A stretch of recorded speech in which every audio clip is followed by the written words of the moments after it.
Chakras impliqués dans l'incapacité à dire non. Nous allons voir dans le tableau de santé les chakras qui sont déséquilibrés. Donc son premier chakra, c'est le chakra solaire, avec en plus son énergie double en 5, ce qui nous montre que c'est directement lié à la confiance en soi, à la volonté personnelle et la capacité de s'affirmer. Lorsque le Manipura est affaibli, il devient difficile de poser des limites claires par peur de confronter les autres ou de décevoir.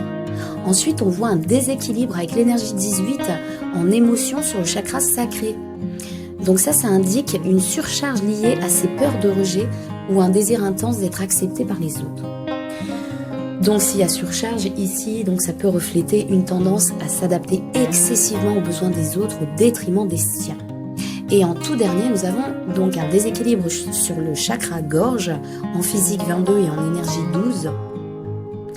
Donc là, il indique que ma consultante peut avoir des blocages à exprimer ses vérités émotionnelles profondes. Ça peut entraîner une difficulté à dire non, car elle préfère éviter les conversations ou les confrontations inconfortables.